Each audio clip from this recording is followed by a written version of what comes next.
For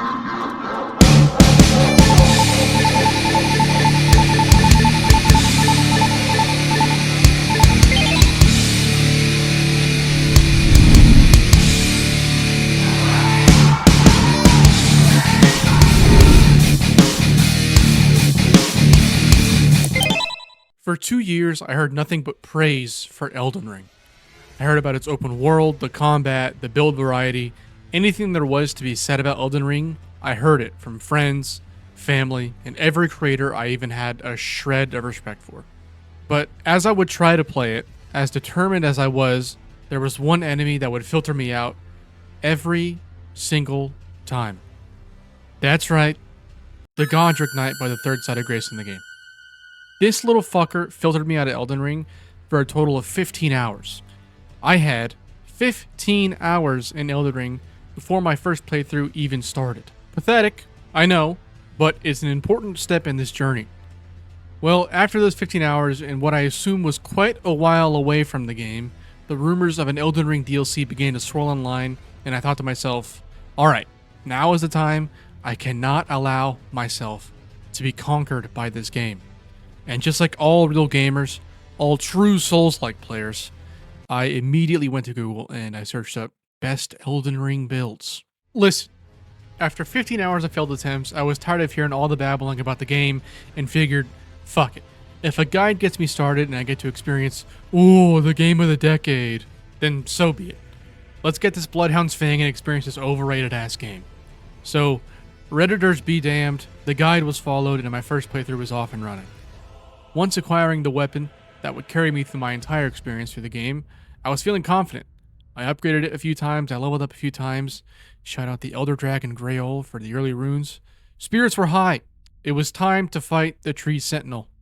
And I'm proud to say that after just 12 tries, I beat his ass. It felt good, but honestly, outside of the satisfaction of toppling a great foe, the feeling wasn't really there.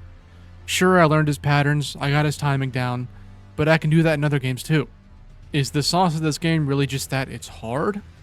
It was starting to feel that way, but we'll see, I guess. I continued forward and found my first catacomb, and inside, another tough foe. This time, a creepy looking ass cat statue thing called the Erdtree Burial Watchdog. Quick attacks, fire breath, awkward pounce attacks, all of that be damned. He too was smited by my beautiful Bloodhound's Fang, and it's definitely not overpowered bleed effect. At this point, I still wasn't out on the game, but that lingering feeling of, is this it? Was, well, lingering. I was feeling like there just had to be more to this experience. No way this beat out God of War Ragnarok if it's just hard bosses, right? I was determined to figure out what actually makes this game so special to people. Moving on, I came to the spot that filtered me out so many times before, the Gatefront Ruins. It's here that the godforsaken beast known as the Godric Knight killed my runs many times before. Could I finally topple him? Could I finally prove to myself that I can play Elden Ring? That I can power through? Can I do it? Yeah, it was actually pretty easy. I just had to dodge and shit. If someone told me that 15 hours earlier, I could have done it a lot faster. Oddly enough, up to this point in my playthrough, this is the most inspired I had felt. Knowing that finally, even if it is just a fuck-ass Godric Knight, and I'd go on to kill dozens more of them, this particular asshole that filtered me out so many times before was finally dead, and I could actually experience literally anything else that this game had to offer. Anything else. It was like starting the game all over again. A blank slate, but not necessarily a slate that I was fully engulfed by. Yet. Through the gate I went, and even though this footage doesn't show it, during my actual playthrough, I did get absolutely stomped by that fuck-ass troll that sits atop the bridge. Those freakazoids are very annoying. So annoying, in fact, that I legitimately did almost quit again right there. It was such a quick, unexpected death that it actively discouraged me from continuing the game. But I powered through, and thank God I did, because just up ahead is the moment that inspired this video. When you ask someone their favorite moment in Elden Ring, you'll typically get a few answers. The moment someone finally beats Millennia or Consort Radahn, a really badass pre-boss fight cutscene like Margit or Moog, the moment you take the elevator down to Shifa River and realize, oh, this game is much deeper than I thought it was going to be. All great answers, but for me, it was slightly different. As I continued up the path, I went under the bridge around Stormvale Castle, and I was met with this view.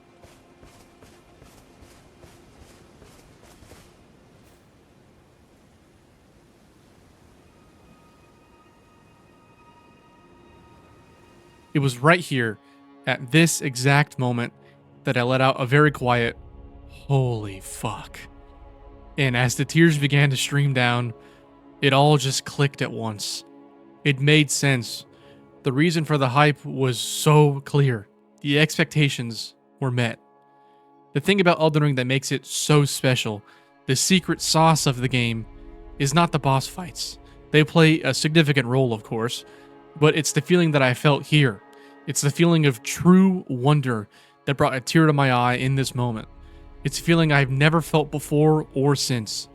The view of Liurnia below, Raya Lucaria standing tall in the background, the Erd tree hanging over, all of these things struck me on a totally different level and catapulted me into one of the most special experiences I have ever had in gaming. Now, as I said, there are things surrounding this open world that contributed to my experience being so special. Some of the best boss fights of all time are in Elden Ring. Some of the most fun weapons in gaming are in Elden Ring. But for me, what really makes this game sing are the environments it provides. The scale and the depth of the world.